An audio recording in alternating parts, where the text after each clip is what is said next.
सुधा और उसका भाई दिनेश किसी तरह गरीबी में पले बढ़े। दिनेश बड़ा होकर छोटा मोटा काम करता और अपना घर चलाता। बेटा दिनेश, किसी तरह अपनी बहन की शादी करवा दे। बड़ी हो गई है लेकिन अभी तक घर पर बैठी है। ठीक है माँ, मैं कोई लड़का देखता हूँ। थोड़े दिनों में दिनेश को एक लड़का मिलता है जो बहुत बड़े बंगले में ड्राइवर का काम करता था। माँ, एक अच्छा लड़का मिला है। वो पास के बड़े बंगले में ड्राइवर है, खूब अच्छी गाड़ी चलाता है। वो सुधा को खूब खुश रखेगा। अरे वाह भैया, फिर तो वो मुझे 4 चक्के में घुमाएगा भी। हाँ हाँ, क्यों नहीं घुमाएगा, जरूर घुमाएगा। अरे बेटा तू चल, उन लोगों के घर हम लोग जाकर बात कराते हैं। दिनेश और माँ सुरेश के घर जाते हैं। वहाँ उन लोगों की खूब आवभगत होती है। हम लोगों ने तो दिनेश को देखकर ही सोच लिया था, जिसका भाई इतना संस्कारी और सभ्य है तो बहन कैसी होगी। लेकिन फिर भी एक बार सुधा से मिल लेते हैं। हाँ हाँ, अब तो बस शादी के बाद यही मिलना होगा, है ना? आप लोगों की कोई मांग हो दहेज के लिए तो? अरे नहीं दिनेश जी, मैं तो खुद मेहनत करके एक एक चीज घर की बना रहा हूँ। बस घर में शांति रहे, यही मैं चाहता हूँ।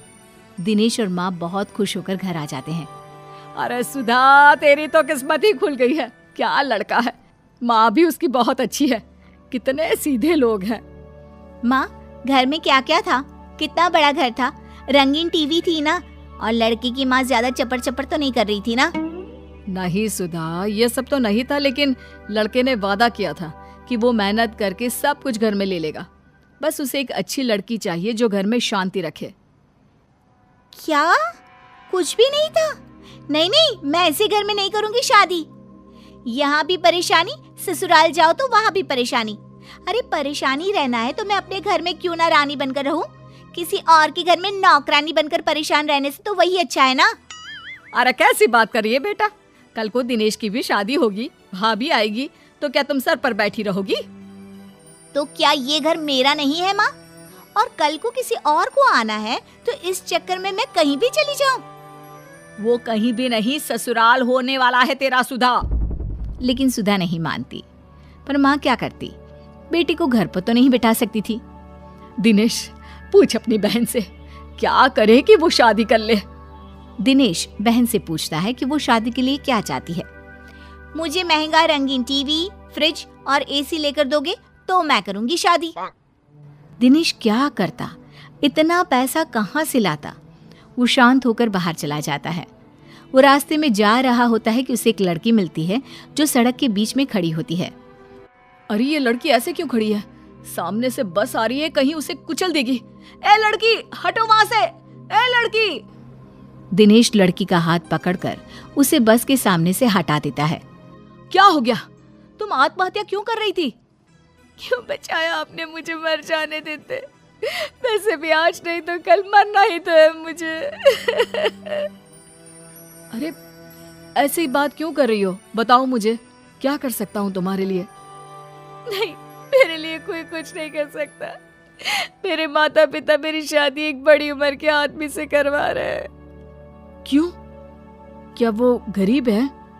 नहीं, उन लोगों के पास काफी पैसा है, लेकिन मैं काली हूं ना, इसलिए कोई मुझसे शादी करने को तैयार नहीं है। पर मैं एक बड़ी उम्र के आदमी के साथ शादी नहीं कर सकती। तभी वहाँ उस लड़की का भाई और पापा आ जाते हैं। चलो मेधा, वहाँ तुम्हारा दूल्हा बारात लेकर खड़ा है और तुम? नहीं, मैं उससे शादी नहीं करूंगी। वो बहुत बड़े हैं। वैसे भी मैं इनसे प्यार करती हूँ। दिनेश हैरान रह जाता है। तो ये तुमसे शादी करने को तैयार है? दिनेश लड़की को मजबूर देखकर हाँ कर देता है। अब क्या, पूरे धूमधाम से दिनेश की शादी मेधा से हो जाती है। शादी के बाद, देखो, मैंने सोचा नहीं था कि ऐसे मेरी शादी हो जाएगी। तुम बड़े घर की हो, मैं कोशिश करूंगा कि तुम्हें सारे ऐशो आराम दे सकूं। मैं और कड़ी मेहनत करूंगा। नहीं नहीं, मुझे ये सब की जरूरत नहीं है। मैं तो तुम्हें थैंक्स कहना चाहती हूँ कि तुमने मेरा जीवन खराब होने से बचा लिया। दिनेश और मेधा बात कर ही रहे थे कि बाहर सुधा की आवाज आती है। भैया जल्दी बाहर आओ, देखो माँ को क्या हो गया। दिनेश और मेधा बाहर आते हैं जहां माँ जमीन पर गिरी होती है। क्या हुआ माँ को? माँ को तुरंत डॉक्टर के पास ले चलते हैं। दोनों माँ को लेकर डॉक्टर के पास जाते हैं जहां डॉक्टर कहते हैं, अरे इन्होंने तो बहुत सारा टेंशन लेकर रखा है। दिमाग सारा दिन चलता रहता है शायद इनका। ज्यादा सोचने से इन्हें चक्कर आ गए हैं और ये गिर गई। क्यों बहन जी, क्या चिंता है आपकी? मेधा को लगता है कि सास उसके कारण परेशान है, तभी सास कहती है, अरे मेरी बेटी बड़ी हो रही है, लेकिन उसकी लालच के कारण वो अभी तक घर में बैठी है। अच्छे अच्छे रिश्तों को मना कर रही है। अब जो हैसियत हम लोगों की है उतना ही तो कर पाएंगे ना। ये तो देखिए आपके घर का मामला है, लेकिन ज्यादा सोचने से तबीयत खराब हो सकती है। सभी घर आ जाते हैं। दिनेश, क्या बात है? तुम्हारी बहन शादी क्यों नहीं कर रही? तुम तो जानती हो मेधा, मैं एक छोटी सी नौकरी करने वाला इंसान हूँ। थोड़ा बहुत जो मिलता है उससे घर खर्चा चलता है। थोड़े मेहमानों को बुलाकर खाना खिलाकर बहन को विदा कर दूं, यही बात है।